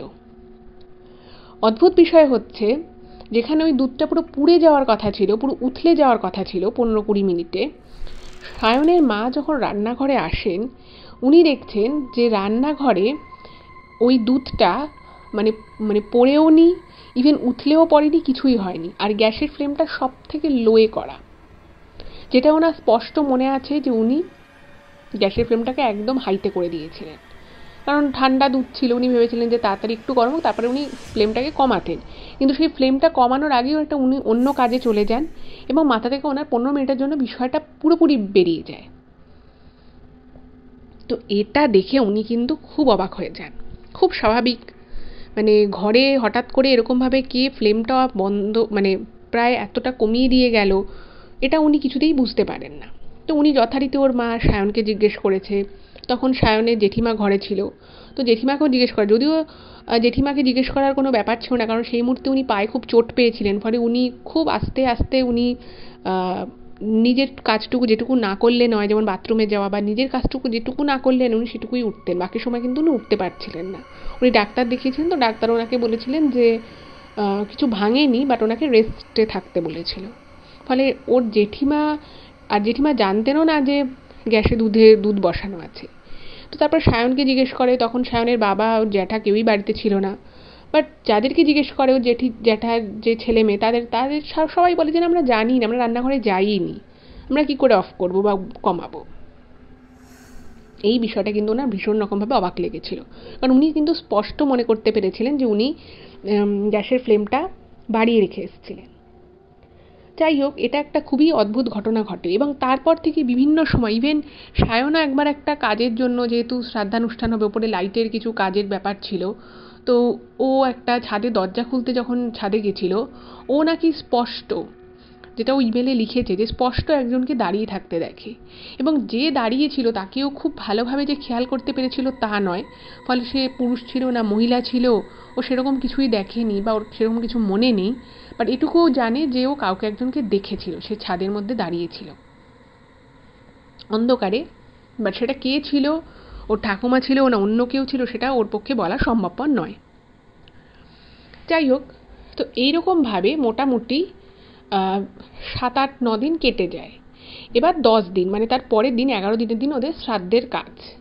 তো 10ম দিনে যে ঘটনাটা ঘটে সেটাও কিন্তু ভীষণ রকমভাবে অদ্ভুত ঘটনা ছিল। তো একে তো জেঠিমা পড়ে গেছে, তো জেঠিমা না পড়ে যাওয়ার পর উনি একটু একটু ভয়ের মধ্যে ছিলেন। উনি মানে আগে যেমন মানে গয়না ভাগাভাগি করতে হবে, উনি ইভেন শ্রাদ্ধের কাজটাও কীভাবে করবে না করবে, কতজন লোককে বলবে না বলবে, এইটা নিয়ে না মানে উনি প্রচুর কথা প্রথম থেকে বলছিলেন, যেভাবে করবে, এত লোককে বলবো না, এই কটা লোককে বলবো, এরকম উনি প্রচুর মতামত দিতেন। বাট ওই যে উনি পড়ে যান, পড়ে যাওয়ার পর থেকে উনি না কোথাও একটা একটু ভয় পেয়েছিলেন। ওনাকে দেখে আর কি মনে হতো উনি কোনো বিষয়ে সেরকম কথা বলছিলেন না, কোনো বিষয়ে খুব বেশি মতামত পোষণ করা সেটাও উনি করছিলেন না। সামহাও ওনাকে দেখে মনে হচ্ছে যে উনি কোনো কিছু নিয়ে খুব একটু ভীত হয়ে আছেন। এইবার কি হয়, যখন 10 দিন মানে পরদিন আর কি শ্রাদ্ধের কাজ হবে, সেদিন মানে একটা ওদের যে ঘর ছিল, তো সেই ঠাকুর ঘরের সামনে ওদের একটা বারান্দা মতো একটু জায়গা ছিল। তো শ্রাদ্ধের কাজে যা যা জিনিসপত্র আর কি লাগবে সেগুলো সমস্ত কিছু এনে রেডি করে রাখা রয়েছে। মানে তার আগের দিন মানে 9 তারিখই মানে নবম দিনের দিনই সমস্ত মোটামুটি আনা হয়ে গেছিল, শুধু ওই মিষ্টি দই এগুলো আনা বাকি ছিল। তো এমন একটা ঘটনা এখানে ঘটে, যে ঘটনাটা কোথা থেকে ঘটেছিল, কি করে ঘটেছিল, কেন ঘটেছিল সেটা কেউ জানে না। 10ম দিন ওদের বাড়িতে ঠাকুরমশাই এসছে, তো ঠাকুরমশাই এসে বাইরের ঘরটায় বসেছে, বসে বলছে যে আপনার সমস্ত জিনিসপত্র রেডি আছে তো, আমি অমুক টাইমে আসবো, এই সমস্ত নিয়ে কথাবার্তা বলছে। তখন ঠিক সন্ধ্যে 6টা বাজে। তো তখন ওর সায়নের বাবা ঘরে ছিল, কিন্তু ওর জ্যাঠা ছিল না, জ্যাঠা কাজে গেছিল। তো তখন বলছে হ্যাঁ হ্যাঁ এই জিনিসপত্র আনা আছে, আরও কয়েকটা জিনিসপত্র ওনারা তখনও জোগাড় করতে পারেনি, তো সেটাও বললো যে আমার এগুলো হয়নি। তো তখন ঠাকুরমশাই মানে কী কী জিনিসপত্র কিনেছে না কিনেছে এই বিষয়ে কোনো কথা বলতে বলতে উনি বলেন যে কোথায় আপনারা জিনিসগুলো রেখেছেন আমাকে একটু দেখান, কারণ সেই বুঝে আপনাদের যে যা যা বাকি থাকবে আমি সেগুলো নিয়ে আসতে পারবো। তো সায়নের মা ওনাকে ওই ঘরটায় নিয়ে গেছে যেখানে জিনিসগুলো রাখা ছিল শ্রাদ্ধের। হঠাৎ করেই যখন ওইখানে এসছে, এসে দেখছে মানে ওই বারান্দা মতো জায়গাটাকে আমি বারান্দা বলছি ঠিকই, কিন্তু ওই জায়গাটা নাকি পুরোপুরি ঘেরা, মানে একদমই ওপরে শেড রয়েছে, ঘর মতো রয়েছে, শুধু সাইডে একটা জায়গায় মানে তাও পুরো ঢালাই করা কিছুটা আর কি লোহার গেট, তারপর থেকে একটু ফাঁকা ফাঁকা আর কি গেট, এবং সেই যেটুকু যেটুকু ফাঁকা রয়েছে সেই ফাঁকা দিয়ে কোনো মানুষ তো দূরের কথা, কোনো মানে কুকুর সাইডের কোনো প্রাণীও ঢোকার কোনো রকম অবকাশ নেই। কিন্তু যেটা দেখা যায় যে ওই শ্রাদ্ধের জন্য যত জিনিসপত্র আনা ছিল প্রত্যেকটা জিনিস পুরো ওই জায়গাটুকুর মধ্যে পুরো লণ্ডভণ্ড অবস্থায় পড়ে রয়েছে। মানে প্যাকেট ছিঁড়ে ছিঁড়ে চাল ডাল আরও যা যা জিনিস লাগে, পান সুপুরি সমস্ত কিছু একেবারে মনে হচ্ছে যেন কেউ যদি প্লাস্টিকটা ধরে ধরে মানে ইচ্ছে করে জায়গাটাকে মানে জিনিসগুলোকে নষ্ট করার জন্য, মানে পুরো অ্যারেঞ্জমেন্টটাকে স্পয়েল করার জন্য, মানে যেভাবে মানুষ ছড়িয়ে ছিটিয়ে দিতে পারে, নষ্ট করতে পারে, ঠিক সেই রকমভাবে মনে হচ্ছে যেন কোনো মানুষ হাত দিয়ে দিয়ে জায়গাটাকে পুরো লণ্ডভণ্ড করেছে।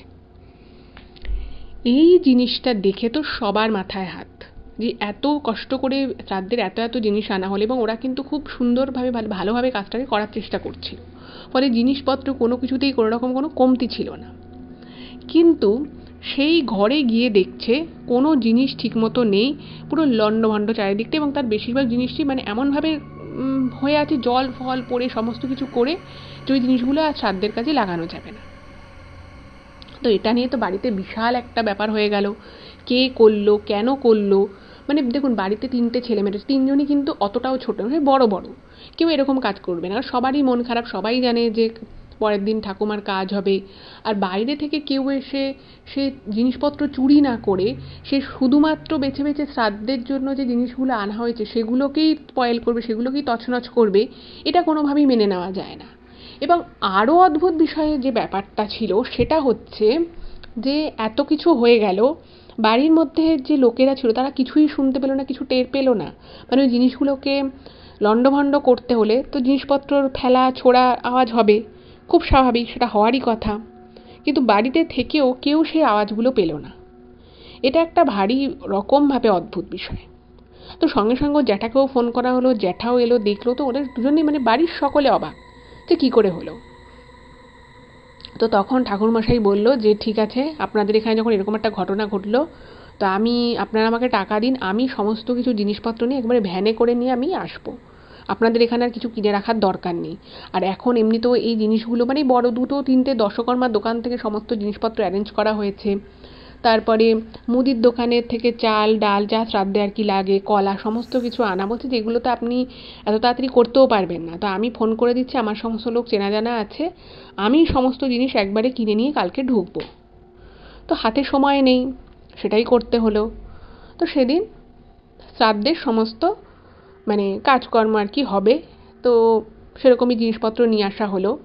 তো যেদিন নাকি শ্রাদ্ধ হবে, সে মানে শ্রাদ্ধের কাজকর্ম শুরু হবে 11 দিনের দিন, সেদিন নাকি মানে এখনও ওদের সব থেকে বড় শকিং ব্যাপারটা হওয়া কিন্তু বাকি। মানে সেইটা যখন ঘটে তখন তো মানে সকলে পুরো বাকরুদ্ধ হয়ে গেছে, কিন্তু তার আগেই সবাই না মানে মানে শ্রাদ্ধের দিন থেকেই সকলের মনে একটা অদ্ভুত রকমের ভয়, একটা অদ্ভুত রকমের দ্বিধা, একটা অদ্ভুত রকমের মানে একটা নেগেটিভ ফিলিংস কিন্তু সবাই পাচ্ছিল। সবারই মনে ছিল কিছু যদি হয়, কিছু যদি ঘটনা ঘটে, এরকম সবারই মনটা একটা কুগাওয়া যাকে বলে সেরকম কিন্তু হচ্ছিল। কিন্তু কেন হচ্ছে বা কী ঘটনা কিন্তু বুঝতে পারে না। যাই হোক, তো তার মধ্যেই ওনার 2 ছেলে কাজে বসে, শ্রাদ্ধের কাজকর্ম চলছে, সব কিছু হচ্ছে। তো সেদিনেও মোটামুটি একটা ওই ঘরোয়া ক্যাটারিং করে খাওয়ানোর একটা ব্যবস্থা, ছোটোখাটো একটা, একদমই নিকট আত্মীয় স্বজনদেরকে নিয়ে। তো তার একদিন পরে আমার মৎস্যমুখ ছিল ওদের। যাই হোক, তো শ্রাদ্ধের বিভিন্ন কাজকর্ম হচ্ছে, তো তাদেরকে মানে ওদের ওখান থেকে গঙ্গার পাড়ে গিয়েও কিছু কাজকর্ম হয়, এসে প্রচুর আর কি বড় করে একদম মানে যেভাবে যেভাবে কাজকর্ম মানে শাস্ত্রানুসারে যেভাবে শ্রাদ্ধের কাজ হওয়া উচিত ঠিক সেভাবেই কিন্তু সমস্ত কিছু সুসম্পন্ন হয়। এবার সুসম্পন্ন হওয়ার মধ্যে কিন্তু বিভিন্ন ঘটনা ঘটে, মানে বিভিন্ন রকমের বাধা আসামূলক মানে বাধা হচ্ছে, মানে ওই পাটকাঠিতে আগুন ধরাচ্ছে, সেই হঠাৎ করে কোনোখানে কোনো হাওয়া নেই, কিছু নেই, আগুন নিভে যাচ্ছে, এরকম বিভিন্ন রকমের জিনিসপত্র হয়। তো যাই হোক, তো সেদিনকের কাজটা খুব ভালোভাবে মিটে যায়, একদম সব কিছু খুব ভালোভাবে মিটে যায়। এবার তো মানে সবাই ভাবছে যে কী ব্যাপার হলো, এত কি করে মানে বাধা এলো কাজে। আর দ্বিতীয় যে বিষয়টা সকলের মনে খুব দানা বাঁধে যে এটা সম্ভব হলো কী করে, মানে এটা তো মানে কেউ বাইরে থেকে এসে, সে বাইরে থেকে লোক এসে চুরি করতে পারে, কিন্তু সে বেছে বেছে শ্রাদ্ধের জিনিসপত্র লণ্ডভণ্ড করবে, এরকম মানে কেউ করতে পারে এই ধারণাটাই ওনাদের কারোর কাছে নেই। যাই হোক, তো এটা নিয়ে তো সকলে চিন্তাভাবনা করছে, কিন্তু কোনো কুল কিনারা পাচ্ছে না, খুব স্বাভাবিক। এইবারে সেদিনটা মোটামুটি যায়। আর যেদিন এই শ্রাদ্ধের কাজকর্ম হয় মানে সেদিন রাতের বেলা, কাজ তো বিকেলবেলা আমাদের কমপ্লিট হয়ে গেছে, বিকেলবেলা থেকে নাকি ঠাকুমার ঘরে মানে ঢুকলে মানে দরজাটা খুলে রেখেছিল, মানে প্রত্যেকে, ওদের বাড়ির প্রত্যেকে, প্রত্যেকটা লোক, সায়নের মা, ওর বাবা, ওর জ্যাঠা, ওর জেঠিমা, ওর জ্যাঠার 2 ছেলে মেয়ে, ওর পিসি, পিসে মশাই, সকলে একটা জিনিস ফিল করে যে ঠাকুমার ঘরের মাঝখানে মানে ঠিক ফোন সাইলেন্ট থাকলে মানে ফোন যদি খুব ভাইব্রেট করে, আমরা যেরকম একটা আওয়াজ পাই, ফোন যখন ভাইব্রেশনে থাকে তখন দেখবেন কোনো রিংটোন না বাজুক, একটা কিন্তু আওয়াজ হয়, একটা ভাইব্রেশনের আওয়াজ হয়। ঠাকুমার ঘরে মানে ওই খাটে হাত দিলে বা ঘরে ঢুকলে, ইভেন ওই টেবিলটাতে হাত দিলেও সকলে, এরা প্রত্যেকে নাকি ফিল করতে পারে ওরকম একটা ফোন ভাইব্রেট করার আওয়াজ, মানে এটা ফিল করতে পারে। সেটা মানে সেটা আওয়াজটা বলছে একটা অদ্ভুত রকমের আওয়াজ, কিছুটা ফোনের ভাইব্রেশনের সাথে মিল আছে, কিন্তু সে আওয়াজটা কোথা থেকে আসছে, কী করে আসছে, কেন আসছে, এটা কিন্তু কেউ বুঝতে পারে না।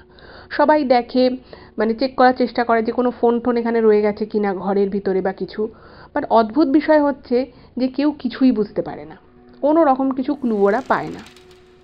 যাই হোক, তো মানে সারা রাতই এরকম কখনো আওয়াজ আসছে, কখনো ওরা সবাই শুনতে পারে। সেদিন কিন্তু ওই শ্রাদ্ধের আগের দিন থেকে মানে 11 দিনের কাজের আগের দিন থেকে কিন্তু ওর পিসে মশাই ওই বাড়িতে ছিল। তো তারাও কিন্তু বুঝতে পারে যে কখনো কখনো ওর মানে ওর ঠাকুমা, সায়নের ঠাকুমা যেভাবে মন্ত্র পড়তো, যেভাবে কথা বলতো বা যেভাবে টিভি দেখতো, সেরকম ওনারা আওয়াজ পাচ্ছে এবং কন্টিনিউয়াস কিন্তু এই আওয়াজটা হয়। এই বিষয়গুলো যখন হয় তখন কিন্তু জ্যাঠা জেঠিমা বলতে থাকে যে শ্রাদ্ধ হয়ে গেল, মানে 11 দিনের কাজ হয়ে গেল, আর পরের দিন মৎস্যমুখের কাজটা বাকি, তারপরেও এগুলো কেন হচ্ছে, এগুলো তো হওয়ার কথা নয়, মানে শ্রাদ্ধের কাজ হয়ে যাওয়া মানে তার পারলৌকিক কাজকর্ম হয়েই গেল, তো তারপরেও কেন এগুলো হচ্ছে, মানে সবাই না বাড়িতে একটা খুব ভয়ে ভয়ের মতো থাকার মতো ব্যাপার হয়। আর ওর জ্যাঠা জেঠিমার তো মানে এই বিষয়গুলোতে খুব মানে বিরক্ত পাচ্ছে, কখনো ওদের খুব বেশি ভয় লাগছে, বাকিদের যতটা না যেরকম মনে হচ্ছে ওদের যেন আরও বেশি ফিলিং হচ্ছে। তো এই করতে করতে পরের দিনটা কেটে যায় এবং তারপরের দিন ওদের মৎস্যমুখের দিনটা চলে আসে। সেদিনকে মানে এই পুরো রিচুয়ালটা কাটিয়ে বাড়ির লোকের মাছ খাওয়া বা অন্যান্য লোককে মাছ খাওয়ানোর যে রিচুয়াল রয়েছে, তো সেই রিচুয়াল মৎস্যমুখের দিনটা এসছে। এবং এই দিন যে ঘটনাটা ঘটে, সেই ঘটনাটা যেটা সায়ন লিখেছে, বলছে যে আমরা যে কজন জিনিসটা নিজের চোখে দেখেছি, মানে আমরা কোনোদিনও ভুলতেও পারবো না। আর আমাদের জীবনের এই দিনটা, আমাদের প্রত্যেক বছর ওই দিনটা যখন আসে আমরা এখনও খুব ভয়ে ভয়ে থাকি, মানে এখন আমরা সেই দিনটাকে ভুলতে পারি না। মানে আপনারা যখন শুনবেন ঘটনাটা আপনারাও বুঝতে পারবেন যে বিষয়টা কতটা ভয়ানক ছিল। তো সকাল থেকে মানে ক্যাটারিংয়ের লোকেরা কাজকর্ম করছে, ওদের বাড়ির যে ছাদ ছিল সেই ছাদে কিন্তু খাওয়ানোর ব্যবস্থাটা হয়েছিল। দুপুরবেলা মানে ছাদদের ওই খাওয়ানোর প্রীতিভোজের ব্যবস্থা, তো লোকজন মোটামুটি চলে এসছে। তো সেদিনকে ওর ঠাকুমার প্রিয় 3 রকমের মাছ হয়েছিল, আরও বাকি যা যা রান্নাবান্না হয় সেরকম কিন্তু রান্নাবান্না হয়েছিল। এবার ঘটনাটা কি হয়, তো আসছে সেদিন কিন্তু কোনো রকম কোনো কাজে বাধাও পড়েনি, কিছুই না। আচ্ছা, এবার এখানে একটা জিনিস বলি, সোদপুরে ওদের যেখানটা বাড়ি, সেখান বাড়ি থেকে একটু গিয়ে একটা পুকুর আছে। একটা সরু রাস্তা, ওদের বাড়িটা কিন্তু মেন রাস্তার উপরে নয়, মেন রাস্তা থেকে অনেকটা ভিতরে। আর সেইখান থেকে গিয়ে আবার মানে খুব একদমই কাছে বলা যেতে পারে, মানে দুটো বাড়ি থেকে গিয়ে কর্নারে একটা পুকুর আছে। আচ্ছা, এবারে তো ওই রাস্তা দিয়ে লোকজন আসছে ওদের বাড়িতে, আত্মীয় স্বজন চেনা পরিচিত বন্ধু বান্ধব সবাই এসছে, মানে মোটামুটি অ্যাটেন্ড করেছে। খুব ভালোভাবে খাওয়া দাওয়া হয়ে যায়, মৎস্যমুখের কাজ খুব ভালোভাবে মিটে যায়। তো বিকেলের মধ্যে সমস্ত কাজকর্ম মিটে যায়। তো যেহেতু ওদের কেটারিং দিয়ে রান্নাবান্না হয়েছিল, তো কেটারিং সার্ভিসের লোকেরা ওই যা যা আর কি মাছ টাছ বেঁচেছিল, তো ওদেরকে বেশ কিছু কিছু করে দিয়ে যায়। বলে যে আপনারা এটুকু বেঁচে গেছে, আমাদের যারা সার্ভ টার্ভ করেছে তারাও খাবার নিয়েছে, তারপরেও এটুকু বেঁচে আপনারা রেখে দিন।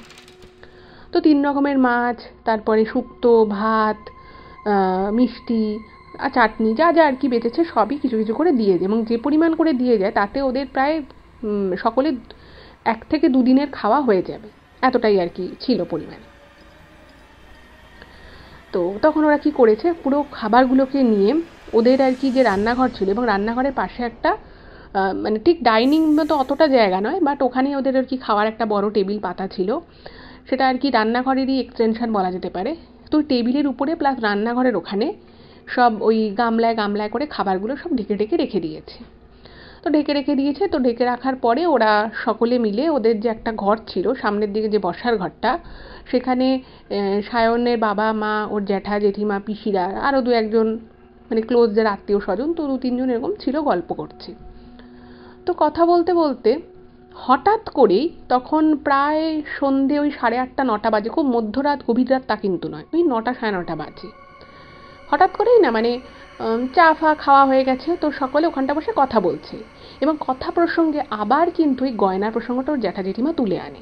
মানে ওরা একদম মানে নিশ্চিত যে গয়নাটা এবারে নিতেই হবে, এবং উনি পরিষ্কার বলে দিয়েছেন যে আমার বেশি গয়না চাই, আমি ওখান থেকে নিয়ে তোমাদেরকে ভালো ভালো 2টো গয়না দিয়ে দেবো, বাকিটা কিন্তু আমার। তো স্বাভাবিকভাবেই সেটা নিয়ে আবার প্রতিবাদ করে ওনার মেয়ে, মানে সায়নের পিসি প্রতিবাদ করে। সায়নের বাবা মা বলে যে না, এরকম কেন বলছো, যখন মা বলেই গেছিলেন যে উনি ওনার মেয়েকে দিতে চান পুরোটাই, তো ওই নিক, আমাদেরকেও তো দিয়েছেন। কিন্তু যাই হোক, একটা কথা আছে না, ভবি ভোলবার নয়। তো উনি আবার সেই বিষয় নিয়ে তর্ক করতে থাকেন। এইবারে এতদিন অবধি যে চাবিটা নিয়ে আর কি বললাম, যে চাবিটা যেদিন উনি মারা যান তোষকের নিচ থেকে পাওয়া গেছিলো চাবিটা, তো তারপর ওটা ঠাকুরের সামনে রেখে দেওয়া হয়। যেহেতু এই পুরো সময়টা অসহ্য চলছিল, ফলে ঠাকুর ঘরে কেউ যায়নি, ঠাকুরের পুজো আর্চা কিছুই হয়নি। বাট এবারে আজকে থেকে সমস্ত কিছু শুরু হয়েছে। তো তখন ওই যে ওর যে সায়নের যে জ্যাঠা জেঠিমা, তারা বলছে যে ওই চাবিটা নিয়ে আলমারিটা খুলে ওই বাক্সটা থেকে গয়না নেওয়া হবে। তো উনি বলছেন যে ঠিক আছে, তাহলে যদি মানে তখন হঠাৎ করেই না উনি রাজি হয়ে যান ব্যাপারটায়। মানে এতদিন যে উনি বলে আসছিলেন যে উনি সব থেকে বেশি নেবেন, হঠাৎ করেই ওই যে ডিসকাশনটা শুরু হয়, ডিসকাশনটা কিন্তু উনিই স্টার্ট করেন, ওই জ্যাঠা জেঠিমাই স্টার্ট করেন। বাট হঠাৎ করেই কথার মধ্যে ওরা না মানে খুব অদ্ভুতভাবে রাজি হয়ে যায় যে ঠিক আছে, ওনার যে মেয়ে আর সায়নের পিসি বেশিটা নেবে, আমরা একটা একটা গয়না নেব। তো সেটা যেই স্থির হয়ে যায় তখন বলে চলো এখনই খোলা যাক। তো বলে সবাই উঠেছে, উঠে ঠাকুর ঘরে গেছে। এবার ঠাকুর ঘরে গিয়ে যেখানটা কি চাবিটা রাখা ছিল সেইখানটায় গেছে, তো গিয়ে দেখছে চাবি নেই। মানে যেখানটা আর কি চাবিটা রাখা ছিল সেটা কিন্তু খুব মানে ভিতরে চাবিটা রাখা ছিল এরকম না, ঠাকুরের ওখানে আর কি কিছু জিনিসপত্র ছিল। তো ঠাকুরের একদম সিংহাসনের মধ্যে রাখা হয়নি, কিন্তু ওখানেই একটা ওই গঙ্গা জলের নাকি শিশি মতো ছিল, সেখানটারই পিছনে একটা জায়গায় রাখা হয়েছিল। সেটা যে খুব মানে কনফিডেন্সিয়াল জায়গা তা কিন্তু নয়। কিন্তু ওখানে গিয়ে দেখছে যে ওখানেই চাবিটা থাকার কথা ছিল, বাট ওখানে চাবিটা নেই। তো সবাই খোঁজা শুরু করেছে ঘরের মধ্যে কোথায় চাবিটা গেল। এবং যখন উনি মারা গেছিলেন সেই দিনই তো চাবিটা ওখানে রাখা হয়, তো তখন ঘুরে ভিড়ে কেউই মানে মনে করতে পারছেন যে অ্যাকচুয়ালি চাবিটা কোথায় রাখা হয়েছিল। আর চাবিটা কিন্তু রেখেছিল এই সায়নের বাবা। তো উনি সবার সামনেই রেখেছিলেন, উনি খুব মানে একেবারে যে খুব গুপ্ত জায়গায় চাবিটা রেখেছেন ঠাকুর ঘরে তা নয়, সবাই মোটামুটি দেখেছিল। কিন্তু ওই ওই মুহূর্তে বা ওই সময় কারোর কিন্তু ওই দিকে মাথা দেওয়া বা মেন্টালিটি ছিল না যে চাবিটা উনি ওখানে রাখছেন বা কোথায় রাখছেন ভালো করে দেখে রাখতে হবে, এরকম কিন্তু কারোর কিছু ছিল না। তো সকলে সায়নের বাবাকে জিজ্ঞেস করছে যে কোথায় চাবিটা রাখা হয়েছে। তো উনি বলছেন না, আমি তো এই সামনে গঙ্গা জলের পাশে একটা ছোট শিশি মতো ছিল, তার মধ্যে আমি ফেলে রেখেছিলাম চাবিটা। এবার ওর পিসিও ছিল ওখানে, বাট ওনারও মনে পড়ছে না। এখানে যারা যারা ছিল তাদের কারোর মনে পড়ছে না অ্যাকচুয়ালি চাবিটা কোথায়। আর যেখানে সায়নের বাবা অ্যাকচুয়ালি চাবিটা রেখেছিলেন বলছেন, সেখানে তো চাবিটা নেই। ফলে সারা ঘর খোঁজা হলো, সেই চাবি কোথাও পাওয়া গেল না। সেই চাবি কোথাও পাওয়া যাচ্ছে না, কিছুই না। তো এই করতে করতে প্রায় 10টা সাড়ে 10টা বেজে যায় রাত, কোথাও চাবি পাওয়া গেল না। তো এবার এটা নিয়েও একটা মানে একটা গন্ডগোল সৃষ্টি হলো যে চাবিটা যে রাখা হলো তাহলে কি চাবিটা কেউ নিয়ে নিল, নাকি সায়নের বাবা ইচ্ছে করে চাবিটা অন্য কোথাও সরিয়ে দিয়েছিল। এবার কি হবে, আর পুরনো দিনের আলমারি, সে আলমারি হচ্ছে বিশাল মোটা আলমারি, সেই আলমারি মানে তালার মানে ডুপ্লিকেট চাবি বের করাটা একটা কষ্টসাধ্য বিষয়। তো এটা নিয়ে একটা গন্ডগোল হলো। তো সেই গন্ডগোল হতে হতে হতে হতে প্রায় সাড়ে 10টা 11টা বেজে গেল। এমন সময় ওরা একটা খচখচানি আওয়াজ শুনতে পায়। এসব নিয়ে আর কি বচসা হচ্ছে, কথাবার্তা হচ্ছে, একটা খচখচানি আওয়াজ শুনতে পেয়েছে। তো কিসের আওয়াজ কিসের আওয়াজ, ঘরের বাইরে থেকে আসা হলো, কোথাও কেউ নেই। বাইরে যাওয়া হলো, সেখানেও কোথাও কেউ নেই।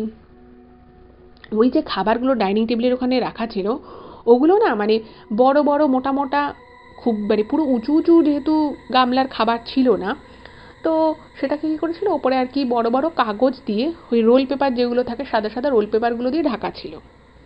তো অনেকক্ষণ এরকম আওয়াজ পাওয়ার পরে তো সবাই বুঝতে পারে যে হয়তো বাইরের দিকে যে খাবারগুলো রান্নাঘর বা সামনের যে জায়গাটা টেবিলে ছিল সেখানে খাবারগুলো রাখার, সেখানে হয়তো কোনো বেড়াল ঠেরাল এসছে। তো সবাই গেছে, তো গিয়ে দেখছে যে প্রত্যেকটা খাবারের উপরে মানে উপরে যে রোল পেপারে যে কাগজগুলো ছিল সেগুলো একটু একটু সরানো।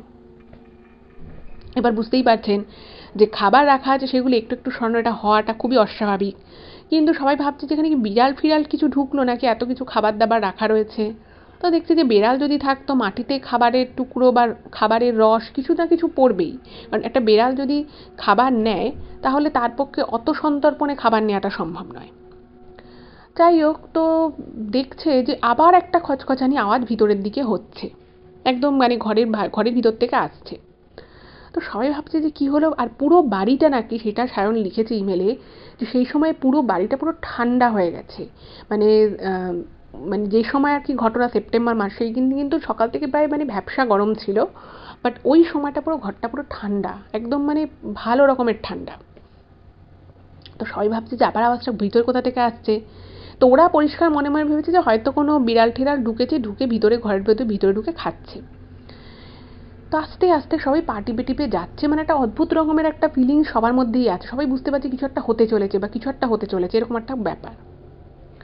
সেই সময় ওরা মানে আওয়াজটাকে ফলো করতে করতে ঠাকুমার যে ঘর ছিল সেইখানে যায়, কারণ সবারই মনে হয় যে আওয়াজটা ওইখান থেকেই আসছে। তো ওর ঠাকুমার ঘরে তখন বড় লাইট কিছু জ্বালানো ছিল না, একটা ছোট একদম একটা হালকা হলুদ রঙের একটা লাইট ছিল, তো সেই লাইটটা জ্বালানো ছিল।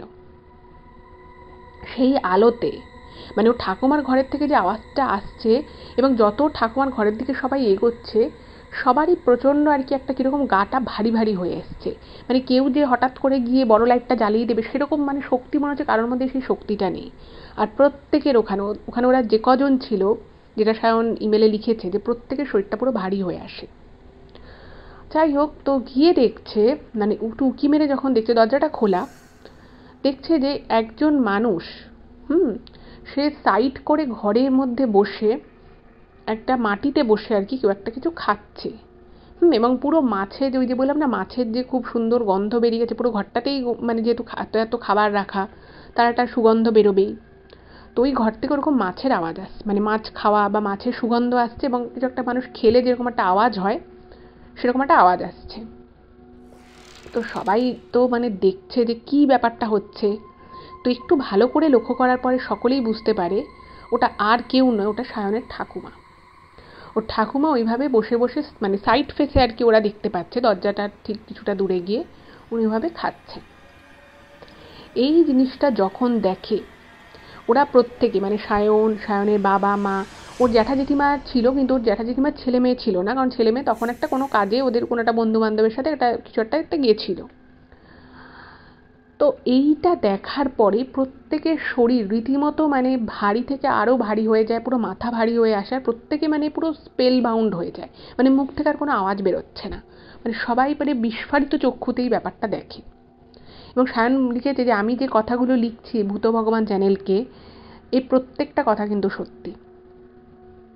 যাই হোক, তো এটা ওরা দেখে এবং দেখার পরে মানে জাস্ট ওরা প্রত্যেকে দেখে এবং তার কিছুক্ষণের মধ্যে মানে এই জিনিসটা হয়তো 6 থেকে 7 সেকেন্ড দেখে ওরা। তারপরে কিন্তু বিষয়টা পুরোপুরি হাওয়ায় মিলিয়ে যায় এবং যেই মুহূর্তে হাওয়ায় মিলিয়ে যায় সেই মুহূর্তে কিন্তু ওই অবয়ব বা ঠাকুমা বসে আছে ওভাবে খাচ্ছে এসব কিচ্ছু আর দেখা যায় না, পুরো জিনিসটা ভ্যানিশ হয়ে যায়। তার জায়গায় ওরা বুঝতে পারে তার মানে কিছুক্ষণ পরে মানে ওরা বুঝতে পারে যে ওইখানটায় কোনো একটা ছায়ামূর্তি দাঁড়িয়ে রয়েছে, মানে ওই যে ঘরে যে আলমারিটা রয়েছে আলমারির কাছে একটা ছায়ামূর্তির মতো দাঁড়িয়ে রয়েছে। এটা দেখে তো মানে ওরা না মানে ওখান থেকে মানে যে সরে যাবে সেটাও পারছে না, মানে ঘরের মধ্যে এগিয়ে গিয়ে যে লাইটটা জ্বালাবে সেটাও পারছে না, সবাই পুরো স্তম্ভিত হয়ে ওখানটা দাঁড়িয়ে রয়েছে। এবং তারপরে যে জিনিসটা দেখে সেই জিনিসটা যে এরকম যে কোনো ঘটনা ঘটতে পারে সেটা ওদের ধারণার বাইরে ছিল। হঠাৎ করেই দেখে ওই যে আলমারিটা, ও ঠাকুমার ঘরের যে আলমারিটা, সেই আলমারিটা হঠাৎ করে নিজে থেকে খুলে যায়, হঠাৎ করে নিজে থেকে খুলে যায়। যে আলমারিটা তালা দেওয়া ছিল, যে আলমারির চাবি নিয়ে এতক্ষণ ধরে চাবি খোঁজা হলো, মানে সবাই কেউ কাউকে দোষ দিচ্ছে বা কেউ বলছে কেউ হয়তো নিয়ে চলে গেছে কিছু, মানে এরকম যখন নিজের মধ্যে বচসা হচ্ছে কথাবার্তা হচ্ছে সেই সময় তার মতো থেকেই এই সিনারিওটা যে দরজাটা নিজে থেকে খুলে যায় আলমারিটা। এবং আলমারিটা খুলে যাওয়ার পরে ওর ঠাকুমার ঘরের যে জায়গাটা ছিল, যে ঘরটা ছিল সেখানটা জানলা ছিল, সেই জানলাটা কিন্তু বন্ধ করা ছিল। হঠাৎ করে আলমারির দরজাটা যেই খুলে যায় ঠিক তার 2-3 সেকেন্ডের মধ্যে কিন্তু জানলাটাও খুলে যায়। এবং জানলাটার যে বাইরে, আমি বললাম যাদের একতলা বাড়ি ছিল, যে জানলাটার বাইরে একটা ছোট রাস্তা মতো গলি মতো রয়েছে এবং গলিটা থেকে মানে 2-3টে বাড়ি পরে সাইড করে গেলেই হচ্ছে একটা কর্নারে পুকুর রয়েছে, এটা আমি আপনাদেরকে আগেও বললাম। তো হঠাৎই ওই রান্না ওই আলমারিটা যেই খুলে যায় সেই না রান্নাঘরের মধ্যে একটা দাম করে আওয়াজ হয় রান্নাঘরে। এবার ওই দাম করে যে আওয়াজটা হয় সেই আওয়াজটায় না মানে সবাই মানে রীতিমতো মানে চমকে ওঠে, যেরকম জোরে আওয়াজ কী করে হলো। আর রান্নাঘরের দিকে যে আওয়াজটার সাথে সাথে কিন্তু ওই ঠাকুমার ঘরে জানলাটা খুলে যায়। এবং তারপরে ওই আলমারি থেকে ওই অন্ধকারের মধ্যেই সবাই দেখছে, ওই আলো আঁধারির মধ্যে, ঠিক অন্ধকার বলা যায় না কারণ হালকা আলো জ্বলছিল, তো ওখান থেকে না একটা ওই বাক্সটা, যে বাক্সর গয়না নিয়ে এত কথাবার্তা হচ্ছিল, মানে উনি ওই যে আমি বলেছিলাম যে উনি একবার বলেছিলেন ওনাকে যখন ওর জেঠিমা বলেছিল, সায়নের জেঠিমা, যে আপনি তো মারাই যাবেন, আপনি মারা গেলে কি জিনিসগুলো কি কি মরে যাওয়ার সাথে সাথে কি নিয়ে যাওয়া হবে? সেটা তো নিয়ে যাওয়া হবে না।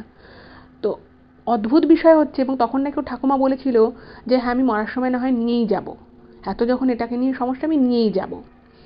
অদ্ভুত বিষয় হচ্ছে যে ওই আলমারিতে দরজাটা খুলে যায় এবং দরজাটা খুলে নিজে থেকে মানে ওটা যে বেরিয়ে আসছে সেটা কিন্তু সেভাবে কেউ কিছু বুঝে ওঠার আগে হঠাৎ করেই সবাই দেখে যে জানলা দিয়ে কিছু একটা মনে হলো কেউ ছুঁড়ে ফেলে দিল, কিছু একটা বাক্স টাইপের জিনিস, একটা চৌকো বাক্স টাইপের জিনিস কেউ মনে হয় একটা ছুঁড়ে ফেলে দিল।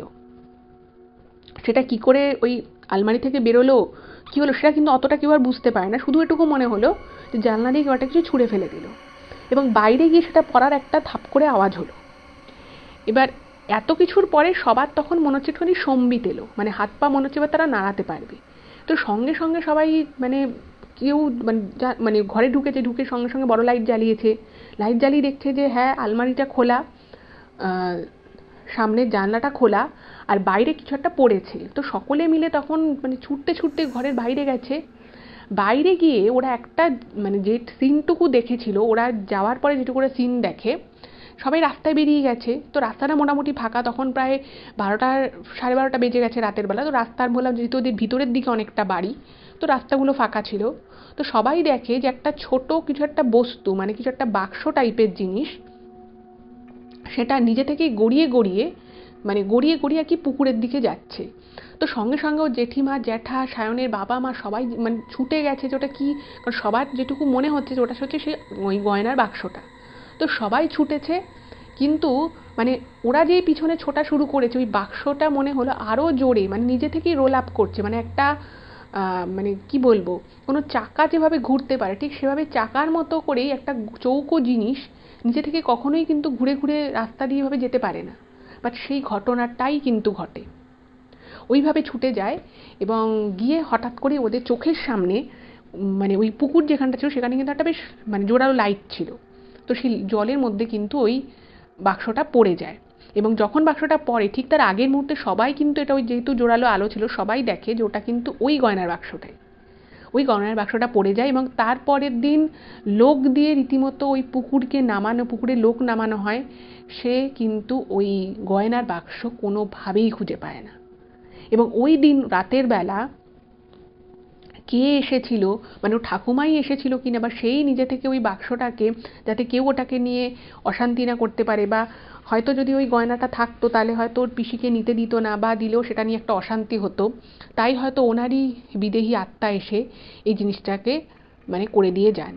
এবং এই ঘটনার পরে কিন্তু ওর জেঠিমা বেশ কিছুদিন মানে অসুস্থ ছিলেন। সেটা মানে এমনই অসুস্থ ছিলেন যে কোনো ডাক্তার বদ্যিতেও কিছু হচ্ছিল না।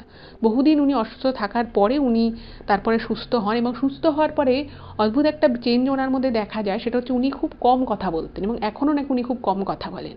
তো এই ঘটনা 2005-এ ঘটেছিল, এখন বহু বছর হয়ে গেছে। বাট এই ঘটনার পরে ওরা এক ঠাকুরমশাইয়ের সাথে কথা বলে, তো তখন বলেছিল যে অনেক সময় অনেক ঘটনা থেকে না মানে একটা পরিবারের উপর একটা আক্রোশ বা একটা এরকম খারাপ দৃষ্টিটা পড়ে যেতে পারে। তো তখন নাকি বলেছিল যে এই পরিবার যদি কেউ মারা যায়, প্রত্যেক সময় কিন্তু যেদিন সেই লোক মারা যাবে তখন থেকে কিন্তু একটা ঘিয়ের প্রদীপ প্রত্যেক রাতের বেলা, মানে সন্ধ্যে থেকে পুরো সকাল অবধি এমন করে একটা ঘিয়ের প্রদীপ দিতে হবে যেটা সন্ধ্যে থেকে রাত অবধি জ্বলবে। তো আজ অবধি ওদের পরিবারে যে কেউ মারা গেলে কিন্তু ওরা এই রিচুয়ালটা করে, ঘিয়ের প্রদীপ জ্বালানো। তো তারপর থেকে আর কোনোদিন ওদের পরিবারে এরকম কোনো বিষয় নিয়ে কোনো ঝগড়া অশান্তি কিছুই হয়নি। আর তারপর থেকে ওই গয়নার বিষয়ে কিন্তু আর কেউই কোনো কথা বলতো না। তো এটাই ছিল ঘটনা। আপনাদের কেমন লাগলো অবশ্যই জানাবেন। ভালো লাগলে কিন্তু চ্যানেলটাকে সাবস্ক্রাইব করবেন, আর প্লিজ আপনারা আমাদের এই ভিডিওগুলোকে একটু সকলের সাথে শেয়ার করে দিন, আর লাইক কমেন্ট করতে কিন্তু একদম ভুলবেন না। সকলে ভালো থাকুন, দেখা হচ্ছে পরবর্তী ভিডিওতে। নমস্কার।